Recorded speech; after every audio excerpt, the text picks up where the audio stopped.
Mufti Istanbul mengeluar fatwa. Barang siapa menentang British, seandainya dia gugur, maka gugurnya itu adalah gugur syahid. Jadi Tun Guru ni dia balik ke Pasir Putih, dia keluarkan fatwa yang sama. Dia kata kita lawan British ni sebab British duk kacau kita orang Islam. Andainya kita mati, maka mati kita adalah mati syahid.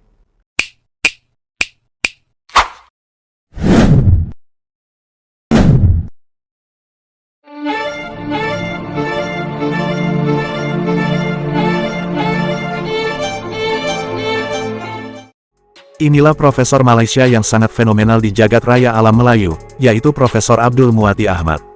Ia menceritakan sejarah perjuangan dan peperangan yang ada di Malaysia, sejarah peperangan Kesultanan Melayu Malaysia. Yang katanya, dari sejarah yang ia terangkan dalam ceramahnya itu, bahwa kesultanan atau kerajaan yang ada di Malaysia, berperang melawan penjajah. Demi memupuk jati diri identitas para kaum muda-mudi Melayu Malaysia, yang ia rasa sekarang ini, jati diri kaum muda-mudi Melayu Malaysia semakin terkikis. Dengan menceritakan kisah keberanian dalam peperangan di masa kesultanan, mungkin ia berharap, kaum muda-mudi Melayu Malaysia, akan merasa bangga, akan jati diri mereka menjadi warga Melayu Malaysia. Akan tetapi, yang membuat heran, mengapa kisah sejarah peperangan itu, tidak dilanjutkan pada zaman penjajahan Inggris. Untuk mendapatkan kemerdekaan yang benar-benar merdeka dengan sebuah perjuangan dan peperangan, namun mengapa Malaysia mendapatkan kemerdekaannya melalui jalan perundingan. Bahkan ia pun menceritakan bahwa berperang melawan penjajah adalah sebuah jihad, dan para penjajah harus dilawan demi tanah kelahiran, walaupun harus berkorban nyawa. Dan ia pun berkata, jangan mempercayai janji-janji para penjajah, yang ingin bekerja sama, karena para penjajah itu tidak dapat dipercaya. Akan tetapi pada kenyataannya, kaum Melayu Malaysia, bahkan para sultan-sultan Melayu Malaysia, malah bertekuk lutut pada penjajah Inggris. Untuk lebih jelasnya, mari kita lihat videonya.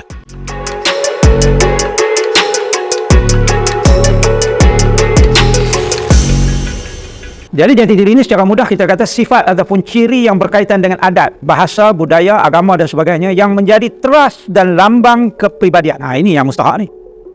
Sebab apabila kita sebut jati diri ini dia menampakkan rupanya itu pada lambang kepribadian. Jadi ada kaitan yang sangat rapat antara jati diri itu dan kepribadian, personality. Orang sekarang ni disebut personality. Kalau personality tak tentu arah tu, maknanya jati diri dia pun tak tentu arah.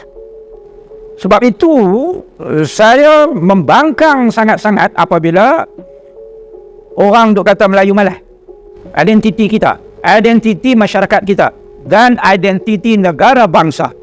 Ya? Yang mempunyai keutuhan ataupun sifat-sifat keutuhan yang dibanggakan. Ini yang dikatakan jati diri. Jadi, jati diri ini mengkristal di dalam jiwa kita. Dan ianya adalah merupakan teras jiwa seseorang. Ini yang jadi masalah apabila orang Melayu khususnya generasi muda sekarang apabila dia sudah tidak ada jati diri. Macam mana nak ada jati diri kalau dia tidak kenal siapa dia? Diri dia sendiri pun dia tak kenal. Nak kenal macam mana sejarah dia pun dia tak tahu. Kalau kita tunjuk boleh map ni, peta ni, apakah Kedah tak boleh tunjuk balik siap? Ini Kedah tahun 1426 sampai 1826. 400 tahun. Selatannya di Berwas, utaranya di Tanah Serim. Itu Kedah. Dua kerajaan Melayu hilang akibat daripada perjanjian Bangkok yang ditandatangani pada 1909 tu.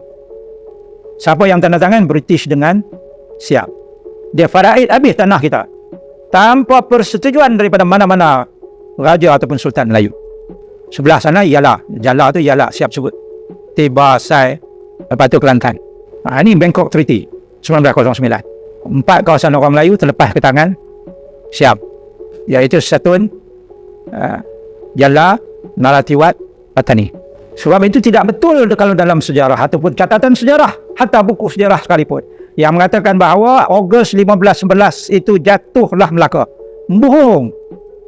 Melaka tak pernah jatuh. Saudara, inilah Melaka.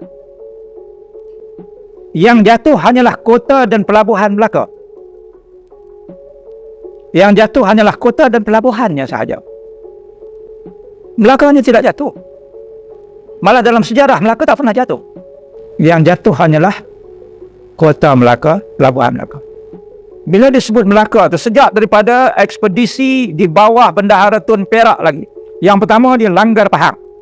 Dalam buku tulis Melaka melanggar Pahang. Kita mungkin tahu Melaka ni buat apa, perang sama-sama orang Islam. Jadi kerajaan Melaka pada masa itu menguasai Semenanjung dan juga sejalur tanah di Sumatera. Sebab itu sampai hari ini selat yang di tengah-tengah itu namanya Selat Melaka. Sebab kiri kanan adalah Melaka yang menguasai selat itu sampai hari ini. Sebab itu Barat dia berpakat di dalam perjanjian Anglo-Dutch, Anglo-Belanda. Mereka pastikan bahawa jangan sampai kerajaan Melayu ini menguasai Selat Melaka. Kerana inilah pada waktu itu satu-satunya laluan kapal untuk ke timur, untuk ke China. Jadi puak-puak ni dia ambil tol, kaya-kaya, makmur Melaka pada waktu itu. Jadi perjanjian Dutch, Anglo-Dutch itu membahagikan dan memastikan bahawa yang di sebelah Sumatera itu di bawah satu entiti bernama Indonesia, yang di sebelah Semenanjung ini entiti lain bernama Malaysia. Jadi bila dua entiti, maka mereka tidak akan mampu menjadi kaya-kaya dengan penguasaan laluan kapal di Selat Melaka itu. Nampak tak? Orang putih punya licik. Padahal pada waktu itu kerajaan Melaka adalah merupakan satu kerajaan yang begitu makmur, kaya-kaya. Nak tahu hebat tak hebat kerajaan Melayu ni? Kita tengok ni. Sebelum Islam, Funan, Kedah Tua, Citu, Tantan, Langkah Sukar, Sriwijaya, Majapahit. Lepas kedatangan Islam, kita ada kerajaan Perlak, kerajaan Kedah Tua, Samudra Pasai, Terengganu, Melaka, Brunei, Sulu, Demak, Kelantan, Patani, Tidore, Ternate. Itu semua adalah merupakan kerajaan-kerajaan Melayu. Jadi hasil daripada ketamadunan Melayu yang sekian lama itu, orang Melayu ni bukan mula tahun 57.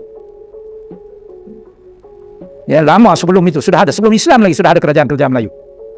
Jadi oleh kerana tamadun itu begitu lama dan hebat, maka kita sudah ada tradisi ilmu yang sudah mantap. British mari tu dia tengok kita dah ada tradisi. Kitab ilmu bedil. Bedil tu perkataan lama. Okey. Ada celaru dengan perkataan tu, penyudahnya buat kesimpulan orang Melayu guna kerih dengan lembik. Punya bodoh tuan-tuan. Padahal kita sudah ada senjata api, dan menurut catatan Alfonso lagi di dalam Documentaries of the Great Viceroy, dia kata senjata api buatan Melaka itu kualitinya lebih baik daripada senjata api kami. Malah setanding kualitinya dengan senjata api buatan Jerman. Memang keris itu lambang jati diri orang Melayu. Memang keris itu adalah merupakan senjata orang Melayu. Tetapi bukan itu sahaja senjata orang Melayu. Memang bangsa lain tak ada keris. Bila sebut keris mesti alam Melayu. Kenapa orang Melayu suka dengan keris? Sebab keris adalah lambang jantan. Kita tengok perjuangan Melayu silat. Perang Melaka dengan Portugis 1511 sampai 1528. 1528 itu Melaka. Sebab selepas daripada itu disambung oleh Johor. Perang Johor Riau dan Selangor dengan Belanda 1740-1786. Ini cerita orang Melayu, cerita perang. Orang Kedah dengan Siam 1821. Ini yang saya dengar. Orang Kedah dengan Siam dan Inggeris, dua superpower. 1826 sampai 1842.